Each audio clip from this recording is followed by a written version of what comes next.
Welcome to School of Thought, an in-depth look at an action that has been taken by Evergreen Public Schools Board of Directors that is having a positive impact on the students in our district. On today's show, we'll hear how a decision made by our school board has significantly improved energy efficiency in the district.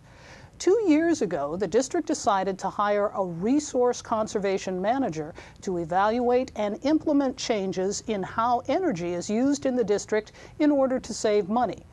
Over the 23 months since he started, Dave Cohn has made changes that have saved the district $2.9 million in utility bills.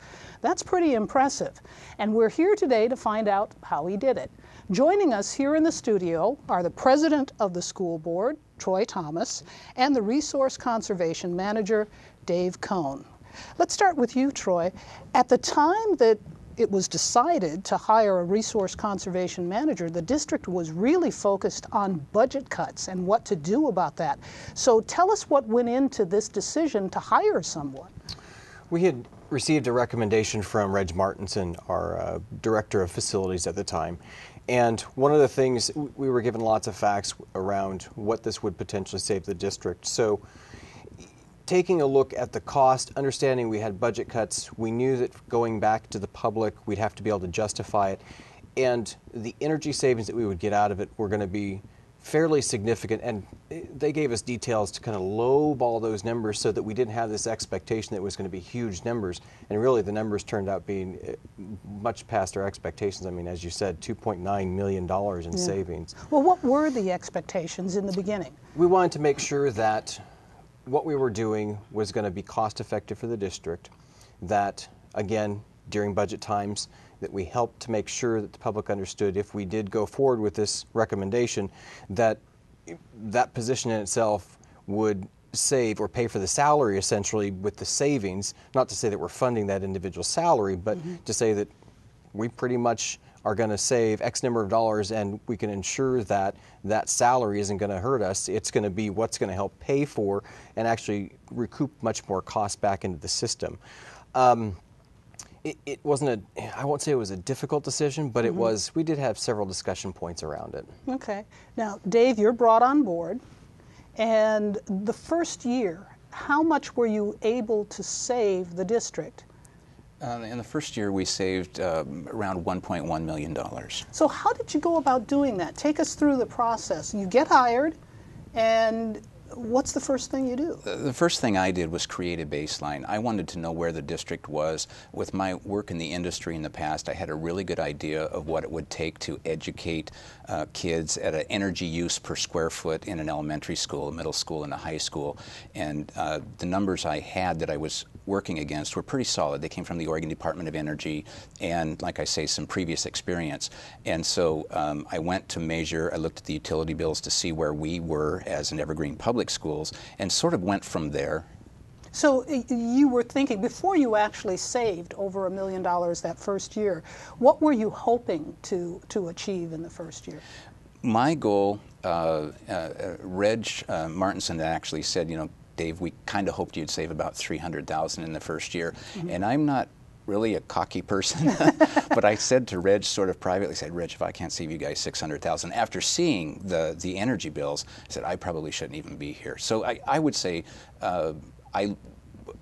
coming here, maybe $600,000 to $700,000 was my goal. So when you exceeded that, what were you thinking? I was pretty excited.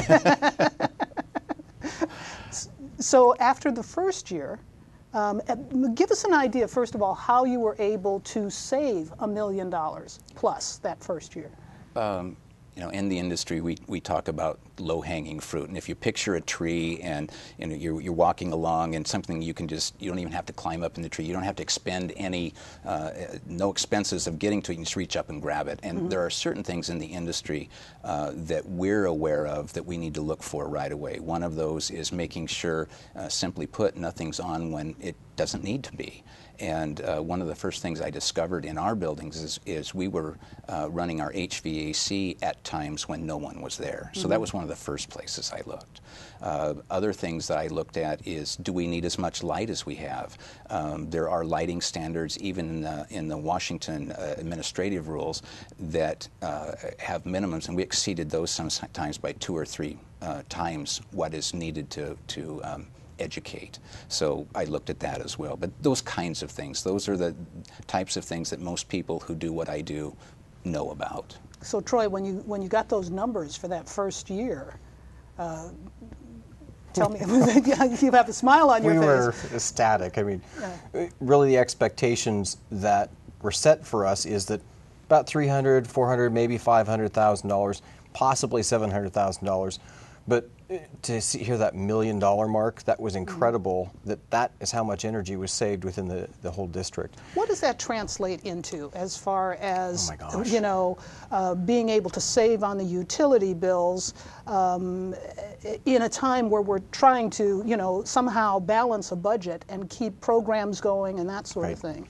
One of the things that the board is very protective of is the classroom. We want to make sure that we don't affect, and there's a lot of things that go along with helping support the classroom, but we want to make sure that we don't affect the teachers in that classroom.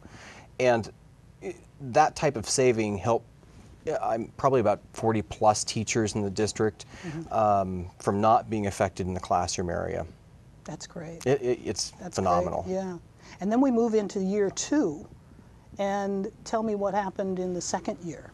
Well, as we moved into the second year, one of the things, and I don't know if I should keep going back to the tree with low-hanging fruit, but it's kind of like you're moving up the tree, right. and some of the things are going to take a little bit of expense. It might take a little bit more effort.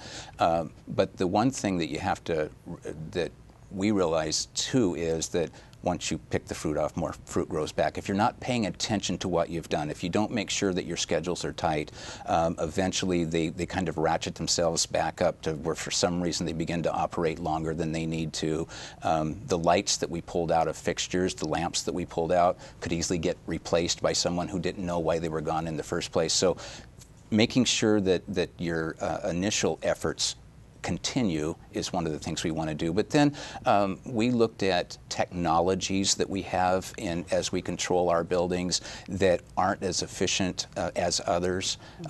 For example, we have some of our heating and ventilation systems are controlled with what they call pneumatic controls. It uses air pressures to signal different pieces how to turn on heat, turn off heat, open dampers, close dampers, and unfortunately in systems like that there can be lots of air leaks, and the air leaks give poor signals to equipment, and so if there's an air leak it might say turn on sooner or stay on longer, and going to electronic or digital controls sort of eliminates that piece of it. Okay. So the last 12 months you've saved the district another, what, $1.6 million? Yes, and correct. that brings us up to the current time where we're at almost $3 million in savings. So what happens now? I mean, are we finished with the low-hanging fruit, so to speak, except for when additional fruit falls? Or what about incentives or something like that to keep the ball rolling? Well, one of the things I think that it's important, and I want to make sure that it's clear that I didn't do this whole thing. I feel like maybe I'm a coach who knows the good plays to run, but it really takes people out in the facilities following through on that. So one of the things that's important to me to do is to have developed a resource conservation team district-wide, and we've done that, and there's a representative from each of the schools that we hope will be on that team, and then they will take ideas that they hear either from me or from other people at the meeting back to their schools and look at their schools in a way that maybe they hadn't before, and they can look at what their responsibilities might be in in helping save energy. And for example, we had a school that had pods of classrooms around a large open space, and each one of the teachers there had their own personal refrigerator. And as they began to think about this, they said, well, maybe we all don't need our own refrigerator. How about if we just put one out in the pod and eliminate the other 5? So, and that was something they volunteered to do. It came off of a recommendation. That's something I know that some schools tend to have lots of those refrigerators, and they use a lot of energy. But another one is turning off the lights when you leave the room. That might sound like a no-brainer, but if all you ever do is turn on and off switches, that's okay. Some of our new buildings have occupancy sensors in them that turn the lights off when you leave the room if you don't turn them off. And staff can get used to that. They don't bother to turn the lights off. They just wait for the occupancy sensor. In those cases, the lights stay on 15 minutes more than they need to. So then we've tried to educate the staff, go ahead and turn them off even though you've got some technology that'll do that. That's just in case you forget. Yeah. Let's kind of like translate this energy savings into some interesting numbers as far as fuel or teachers, or you've got some really interesting data from the EPA, I believe. Right. Yeah. Well, the 40-plus teachers was one. When it comes down to the emissions piece, the savings that thus so far have been generated equates to about 1,600 cars or close to 1 million gallons of gas. Wow. I think it's one of the other numbers off the top of my head was around 1,013 homes for electricity use. So when you start putting, tangible things, everyday use things, I should say, around what those savings are, people can relate to how that really is being effective in the community. And that's another piece of it, is we're giving back, we're helping our, the footprint, the green footprint. I can't remember the terminology behind it. But we're also utilizing our energy for our community as well. I mean, there's always going to be some kind of a constraint somewhere, but this is helping give back to the community a little bit differently. Excellent. Now, I understand there's also a $1.2 million grant that has been awarded. Can you tell us a little bit about that grant? Yeah, absolutely. We have some work that we would like to do in our buildings, and we just don't have the funding in our general fund to accomplish that. And we became aware of some money that was available through the Office of the Superintendent of Public Instruction, and we began to look into, well, how might we be able to utilize that? Is that something we can take advantage of? What requirements are there of us in order to obtain that money? And so we began to work with a consulting firm and put a package together. And one of the things that we know we've been needing to do is be able to have 2 of our older schools be more efficient and really be more comfortable for the occupants, and that was Mountain View High School and Pacific Middle School. And so we're looking at a comprehensive program that utilizes that $1.2 million to deliver air more efficiently and allow the staff to be more comfortable. We have lots of hot and cold calls in those buildings, and with current technology, it's really hard to respond to those. So now that we're coming into the next year, do you have any goals in mind as far as how you would like to raise the bar even more as far as energy efficiency? As far as my goal, again, kind of goes back to having the baseline, knowing where we can be as far as amount of energy used per square foot in the school district. Right now, we have reduced our energy use almost 36%.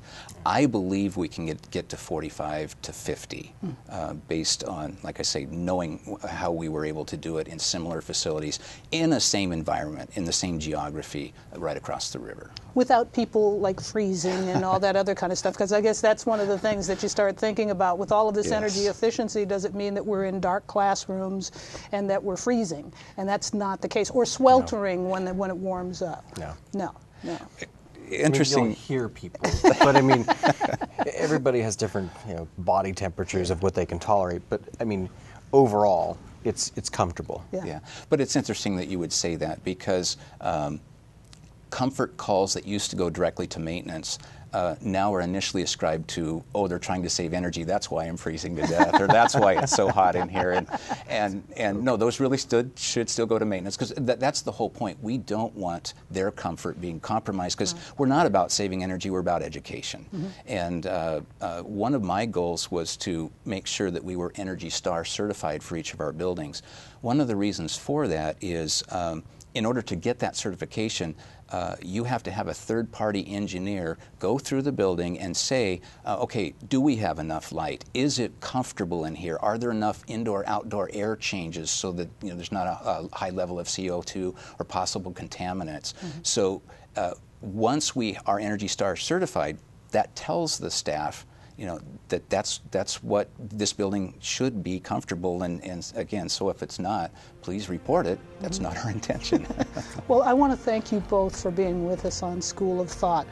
This is another one of those decisions that the board made that may have seemed a little difficult at first, that is really paying off, and we're all benefiting because of it. Yep.